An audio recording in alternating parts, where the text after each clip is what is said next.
दोस्तों नमस्कार, मैं हूं कैलाश सिंह और आप देख रहे हैं रेडी टू गाइड। दोस्तों आज के इस वीडियो में हम बात करने वाले हैं सेबी की तरफ से आने वाला एक बहुत ही इंपॉर्टेंट अपडेट। आपको पता है दोस्तों, अब से पहले अगर हम बात करेंगे तो लगभग 41 दिन पहले मैंने अपने चैनल पर वीडियो डाली थी। यहाँ पर देखने को मिलेगा 41 दिन हो चुके हैं, 10 घंटे और एक्स्ट्रा हो चुके हैं और 41 दिन से कोई भी वीडियो हमने अपने चैनल पर नहीं डाली है। क्योंकि आपको पता है दोस्तों, हम जो भी आपको अपडेट देते हैं वो सेबी, सुप्रीम कोर्ट या लोढ़ा कमेटी का ही अपडेट होता है। फालतू की वीडियो हम अपने चैनल पर कभी भी नहीं डालते हैं। तो भाई अगर आपको भी पीएसएल इंडिया लिमिटेड की लेटेस्ट न्यूज़ चाहिए तो आप इस चैनल को सब्सक्राइब कर सकते हैं, क्योंकि यहाँ पर आपको जेन्युइन जानकारी मिलती है। अब बात करते हैं दोस्तों, जो नया अपडेट आया है ये कहीं ना कहीं सीधे तौर पर आम लोगों को फ़ायदा पहुंचा सकता है। तो दोस्तों यहाँ पर फ़ायदा पहुंचाने से पहले सेबी की तरफ से गाइडलाइन जारी की गई है सभी के लिए, तो उस गाइडलाइन को एक बार देख लेते हैं। तो यहाँ पर आप देखेंगे दोस्तों, आज हम ठीक है जिस गाइडलाइन की बात करने वाले हैं, जिस न्यूज़ की बात करने वाले हैं, तो सबसे पहले यहाँ पर आपको देखने को मिलेंगे दोस्तों, यहाँ पर आप देख सकते हैं 3 अपडेट हैं। 3 अपडेट में दोस्तों बताया गया है कि एक है 4 अक्टूबर 2024 का, और ये जो 4 अक्टूबर 2024 का अपडेट है जो कि आप देखेंगे यहाँ पर देखने को मिलेगा। इसी अपडेट के आधार पर अब दोस्तों 2 नए अपडेट और आए हैं जो कि देखने को मिलेंगे 25 नवंबर 2024। ये क्या है भाई? तो देखो यहाँ पर है पब्लिक नोटिस डेट 25 नवंबर, और ऊपर है requirement for filling objection right of property of PSL limited. अब मैं आपको सबसे पहले बता देता हूं, अभी दोस्तों मैंने आपको बताया था बहुत सारी अपडेट में कि भाई पीएसएल इंडिया लिमिटेड ठीक है, उसने बहुत सारी जो प्रॉपर्टी है भारत के अंदर, उसमें उत्तर प्रदेश भी था, पंजाब भी था, उत्तराखंड भी था। मैंने आपको कई बार बताया है कि अगर आप हमारे चैनल को देखते हैं तो आपको पता होगा कि भाई ये जो प्रॉपर्टी है, इस प्रॉपर्टी को जो है जब्त किया गया है। कई उद्योगपति थे, कई बिल्डर थे जिनसे जो है संपत्ति को, पीएसएल की जो संपत्ति इसको जब्त किया गया है। अब इस संपत्ति को ऑक्शन किया जाएगा, यानी कि इसको नीलाम किया जाएगा। तो भाई प्रॉपर्टी को नीलाम करने से पहले सेबी ने गाइडलाइन जारी की है कि अगर ये प्रॉपर्टी किसी व्यक्ति की है तो वो अपने डॉक्यूमेंट सबमिट करके ठीक है इस संपत्ति के बारे में जानकारी दे सकते हैं। तो दोस्तों सबसे पहले आप यहां पर देख लें, ये तीनों अपडेट हमने खोले हैं। पहला अपडेट यहां पर देखने को मिलेगा जो कि नोटिस था अक्टूबर 4 2024 का, ये आप देख सकते हैं नोडल ऑफिसर। अगला अपडेट देखने को मिलेगा आपको यहाँ पर, ये दोस्तों आपको देखने को मिलेगा डेट वगैरह सब कुछ नीचे देखने को मिलेगी, 25 नवंबर को ये एक अपडेट आया है। उसके बाद दोस्तों यहाँ पर आपको देखने को मिल जाएगा, और ये भी दोस्तों आपको 25 नवंबर का ही देखने को मिलेगा, तो इसमें भी आपको जो है डेट देखने को मिल जाएगी। ठीक है, तो ये जो दोनों अपडेट हैं, आप में से बहुत से लोग ये कमेंट्स करते हैं कि सर हमें इंग्लिश के बारे में कुछ नहीं पता, आप हमें हिंदी में करके बताएं। तो सबसे पहले हिंदी में देख लें। हिंदी में ये है कि भाई सबसे पहले मैं अपडेट दिखा देता हूँ आपको, जो कि यहाँ पर देखने को मिलेगा 4 नवंबर का। इसमें है कि सुब्रत भट्टाचार्य बनाम भारतीय प्रतिभूति और विनिमय बोर्ड यानी कि सेबी, अपील संख्या यहाँ पर है, और यहाँ पर देखने को मिलेगा कि भाई इस मामले में माननीय सर्वोच्च न्यायालय यानी कि सुप्रीम कोर्ट के 2 फरवरी 2016 के आदेश के अनुपालन में सेबी ने भारत के मुख्य न्यायाधीश न्यायमूर्ति आर एम लोढ़ा की अध्यक्षता में एक समिति गठित की है, जिसका उद्देश्य अन्य बातों के साथ साथ पीएसएल द्वारा खरीदी गई भूमि का निपटान करना है, ताकि बिक्री की आय से यानी कि बिक्री करके जो पैसा मिलेगा, जिन लोगों ने निवेश किया है उनको पैसा वापस किया जा सके।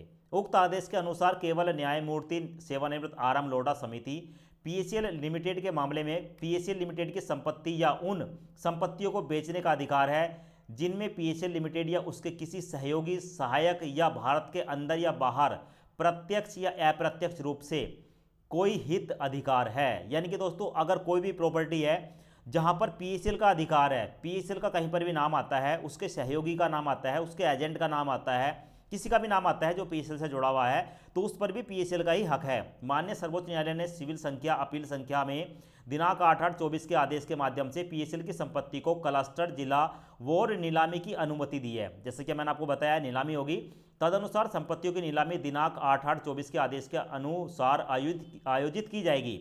तो भाई यहाँ पर एक नोटिफिकेशन आया था 8/8/24 को, इसके हिसाब से जो है नीलामी की जाएगी। नीलामी अभी आगे होने वाली है। समिति पूर्वगामी के मद्देनजर पीएसएल की संपत्ति खरीद के लिए किसी भी व्यक्ति, प्रस्ताव या रुचि की अभिव्यक्ति पर विचार नहीं करेगी।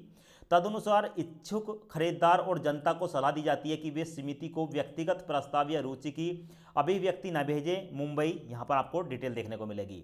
अब ये दोस्तों हमने जो आपको जानकारी दी है, ये जानकारी है 4 अक्टूबर की। अब उसके बाद दोस्तों जो 25 तारीख को, अभी 25 नवंबर को जानकारी आई है, वो क्या है यहाँ पर देखेंगे।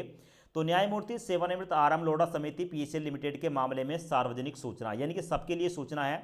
सार्वजनिक सूचना आम जनता के धैर्यवान, मानवीय, सर्वोच्च न्यायालय द्वारा सिविल अपील संख्या यहाँ पर है सुब्रत भट्टाचार्य बनाम सेबी के एवं अन्य तथा अन्य संबंधित मामलों में पारित दिनांक 8/8/24 के आदेश के मद्देनजर जारी की जा रही है। माननीय सर्वोच्च न्यायालय के उपयुक्त आदेश के अनुपालन में पीएसएल लिमिटेड की संपत्ति के संबंध में सभी आपत्तियों की सुनवाई अब न्यायमूर्ति सेवानिवृत्त आरएम लोढ़ा समिति पीएसएल लिमिटेड के मामले में समृद्ध वसूली अधिकारी द्वारा की जाएगी। आगे है, इस संबंध में आम जनता को सूचित किया जाता है कि पीएसएल लिमिटेड की संपत्ति के संबंध में आपत्तियां सेबी की वेबसाइट पर होम पेज पीएसएल मामले में सार्वजनिक नोटिस के माध्यम से आवश्यकताओं के अनुसार दायर की जा सकती है। इन आवश्यकताओं के अनुरूप नहीं होने वाली आपत्तियों पर विचार नहीं किया जाएगा। इसके साथ साथ है, इसके अलावा उपयुक्त वसूली श्री RS विक्र जिला न्यायाधीश सेवानिवृत्त के समक्ष पक्षों द्वारा पहले दायर की गई ऐसी आपत्तियों का भी निपटारा करेंगे जो निपटान के लिए लंबित है। यानी कि पहले भी जो संपत्ति अभी पड़ी हुई है पेंडिंग, उनका भी निपटारा किया जाएगा। ऐसी आपत्तियों की सुनवाई की नई तारीख संबंधित वसूली अधिकारी द्वारा संबंधित पक्ष को अलग से सूचित की जाएगी। आपत्तियों के अस्वीकार होने की स्थिति में पीड़ित पक्ष ऊपर उपलिखित सिविल संख्या इस पर उचित आवेदक के माध्यम से माननीय सर्वोच्च न्यायालय यानी कि सुप्रीम कोर्ट का दरवाजा खटखटा सकता है। अब दोस्तों बताया गया है कि भाई जो भी प्रॉपर्टी है, ठीक है, अगर आपको लगता है कि भाई जो प्रॉपर्टी है वास्तव में आपकी है, वैसे तो ये पीएसएल की प्रॉपर्टी है जहां पर पीएसएल का नाम आ गया, पर मान लो किसी के पास प्रॉपर्टी है वो पीएसएल के अंडर में आ चुकी है और आपको लगता है कि वास्तव में आपकी है, तो भाई आप सुप्रीम कोर्ट का दरवाजा खटखटा सकते हैं, अपील कर सकते हैं। आगे देखेंगे, यहां पर आपको बताया गया है पीएसएल लिमिटेड की संपत्ति के संबंध में आपत्तियां दर्ज करने की आवश्यकताएं क्रमशः संपत्ति के संबंध में आपत्ति याचिका हार्ड कॉपी लगेगी, पते पर भेजी जाएगी, नोडल अधिकारी, ये पूरा का पूरा एड्रेस देखने को मिलेगा। आपत्तियां याचिकाकर्ता के साथ आपत्तिकर्ता का विवरण संलग्न किया जाएगा, जैसे नाम, पैन कार्ड, ठीक है, उसके और भी डॉक्यूमेंट चाहेंगे लिए जाएंगे। निकाय कॉर्पोरेट द्वारा दायर आपत्ति याचिका के मामले में आपत्ति पर हस्ताक्षर करने वाले व्यक्ति को अधिकृत करने वाले संकल्प के साथ प्राधिकरण पत्र मूल रूप से आपत्ति याचिका के साथ संलग्न किया जाएगा। नीचे आप देख सकते हैं और भी डिटेल है, जैसे कि आपत्ति याचिका अंग्रेजी में होनी चाहिए। इसके साथ साथ आपत्ति याचिका में सभी दस्तावेजों की सुपृष्ठ प्रतिलिपि होनी चाहिए। और नीचे देखेंगे और भी डिटेल बताई गई है। तो भाई ये जो डिटेल है ना, मैं आपको एक बार बता दूं दोस्तों, ये पूरी डिटेल इसलिए है कि आने वाले समय में कुछ ही समय के बाद, ठीक है, ऑक्शन होने वाला है, नीलामी होने वाली है। नीलामी से पहले जो पीएसएल के अंडर में प्रॉपर्टी है, अगर किसी को लगता है कि वो प्रॉपर्टी उसकी अपनी प्रॉपर्टी है, तो भाई वो अपनी प्रॉपर्टी के पूरे डॉक्यूमेंट जमा कर सकता है और वहां पर जाकर दोस्तों अपनी जो है याचिका लगा सकता है, ताकि अगर उसकी प्रॉपर्टी वास्तव में है तो उसे मिल सके। वरना जो प्रॉपर्टी नीलाम होगी, ठीक है, वो पूरी की पूरी प्रॉपर्टी नीलाम हो जाएगी। नीलाम होने के बाद उसका जो पैसा मिलेगा वो जिन निवेशकों ने पीएसएल इंडिया लिमिटेड में इन्वेस्टमेंट किया है उनको पैसा वापस किया जाएगा। इसमें जो है बड़े भुगतान की तैयारी है। अब जो भुगतान होगा वो 19,000 से ज़्यादा का होगा। तो दोस्तों ये पूरी डिटेल मैंने इसलिए आपको बताई है, वीडियो भलाई लंबी हो गई होगी।